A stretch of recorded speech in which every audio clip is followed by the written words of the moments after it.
so this is a pitch for a movie that you could never sell. I could never sell it, and even if I could, you could never market it. It's I often find that there are certain ideas that only work as a pitch, and whenever they get made into movies, they don't work.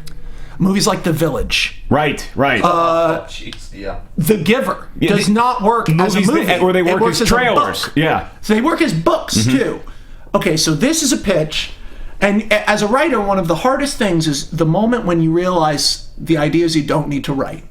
That's the hardest one, man. That's the best advice I can give you. Yeah. So here we go. So this is a pitch for a movie. So let's say Chris Pratt's everywhere these days. Let's make some money. Chris Pratt is a former he's a former Marine.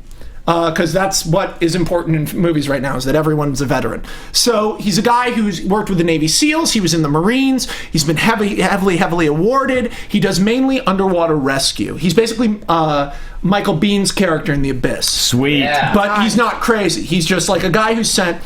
And he is really bummed out because he got an injury, a leg injury, that still hurts every day, saving someone, not in the line of duty. He's never seen combat. And he has a chip on his shoulder about that, but there isn't much underwater warfare in Afghanistan. So in this big oil drilling thing, he's become a safety advisor for all of these things that are ruining the ocean. And he's super, like, sort of self-loathing, but he's going from place to place, and then they go, hey, you need to go to this oil derrick way down in the South Pacific because we were drilling and we found some stuff and you need to go advise because other people are flying in. And he's like, what do you mean other people are flying in? And they go, other people are flying in. We're Enron, but a non-Enron company. And lots of intellectuals are flying in. It's like, what the fuck are you saying to me right now? So they go down to the oil derrick. They were drilling at a point that's an axis point between geological plates. And the plates had shifted after the huge earthquake that caused the tsunami, and a number of things have been unearthed when they were trying to find the base of the oil platform. So Enron accidentally made this incredible discovery. Now, what's the incredible discovery? Well, here's Bryan Cranston to tell us about it. He is a geologist, and he says, well, what we're dealing with here is completely submerged under this geological plate is a space that is essentially the side of a volcano that has been dead since pre-biblical times. And we're talking 20 to 40 to 50,000 years pre-biblical. That's when, who do we like for this? Who can I pull? Who's a good actor? Young guy. Ooh, let's do that Dylan O'Brien kid from The Maze Runner. He's too young. No. Michael B. Jordan is great. Yeah. That'll work. Right. That's when Michael B. Jordan comes out and he says, so yeah, what we've discovered is essentially part of a continent that over millions of years got shoved down and under. What we're dealing with here is dinosaur times, some weird point maybe during the Ice Age that we don't know about, some kind of like middle of history, and then beyond that, then biblical, then the end of the Ice Age, early humans, somewhere in the early humans area, a whole entire period of history that we have no knowledge of involving a continent the size of Australia. Sweet. So it's like, what the fuck is this? And that's when Michael B. Jordan comes out and he goes, so this is what we accidentally sucked up in our oil rig. And it looks like this rusted nothing. And he goes, this is forged steel.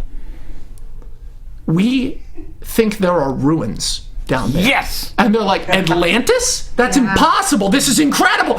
Chris Pratt is like, this is a hoax. This can't be real. Nothing could survive at that depth. Even the fact that this metal exists is ridiculous. But sure enough, they go down in the platform. These three guys, B. Jordan, Cranston, the geologist, B. Jordan, archaeologist, and Pratt, the main guy, go down to this thing, and we meet a bunch of other characters. I don't know, fuck it, Marion Cotillard. These others being buried in things down. Let's put a couple cats in there for Sasha too. Yeah, and there's like a cat for alien effect. Yeah. So we're now down at the bottom of the ocean in a thing like the Abyss. Is this going too long? Because I truncated a little bit, but it's good. I'm gonna go faster. I'm sorry. No. So we go down. We're in this underwater rescue platform, like the one in the Abyss. I know, but that's not the Abyss. So they go down there. And on their first sojourn out, they go to the middle of the dead volcano. And both B. Jordan and Cranston Die. No. Oh. They take a core sample from the lava, which is all rock now, and they take it back along with seeing like wreckage of this giant structure laying on its side. Yeah. All this shit. There's this incredibly beautiful sequence where it feels like this, like a whole new world. Yeah, this like big adventure movie. But then as they're going back to the underwater base, black shapes that almost look like jellyfish, and for a second Chris Pratt thinks he sees like this screaming human face in one of them, attack their underwater vehicles, kill one of them, kill half the characters we've been introduced to. Yes. Except for our 3 guys. And then there's still a girl, a couple of women, a couple of other people. Couple of cats. Maybe Cranston's a woman, I don't know. So we get back, and that's when we enter the middle of the movie. And again, I'm not spending time thinking about this. I'm not going to take your time trying to make it up as I go. But basically, as we begin to lose contact with the surface and these black shapes keep trying to get into our underwater platform, causing more and more damage to it. And now there's heat and light coming from down there. And Pratt goes out to look, and he thinks he sees like fire underwater. And he's like, whoa. But when he comes back, B. Jordan and Cranston are both obsessed with this sample they took. And they get to the point where they fist fight each other. They lock them both up. It's like, stop. B. Jordan escapes. I'll get through it quicker. I'm sorry. We're now in the 3rd act of the movie. B. Jordan stabs and kills Cranston repeatedly with a big drill. He then cuts into the rock and disappears off of the underwater station. There's no way he could have gotten away. Meanwhile, our remaining characters and Pratt are dealing with these black shapes that are using what look like knives or machete to try to like get in. Stay area by area. This place is flooding until Pratt is the only one alive. Fucking B. Jordan disappeared. He was obsessed with this rock, and then he cut it open.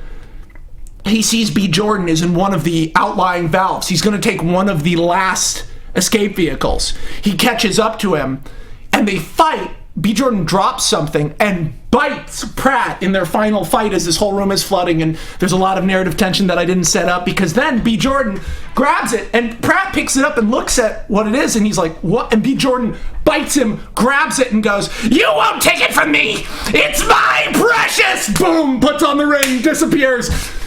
Escapes. The ring wraiths are now attacking the thing he's in, the escape vehicle. He manages to escape at the last second. He gets to the surface. He's all fucked. Pratt's all fucked up. He's like, you need to listen to me. There's some kind of civilization that we didn't know about. And they're like, you're delusional. You're under arrest for the destruction of the station. He's like, Michael B. Jordan is somewhere. Cut to B. Jordan all pale, coming up on the shore of like Malaysia, like this. And he has the ring. And he's going, eating rats. And then you see at the bottom of the ocean, the eye of Sauron has turned back on. That's what the fire was. And then you cut to you just hear, Rose. Like that in ancient Elvish. And as B. Jordan is sitting there holding the ring, orc arms burst up out of the ground all around him on the shore. New trilogy, motherfucker. Modern day. Wow.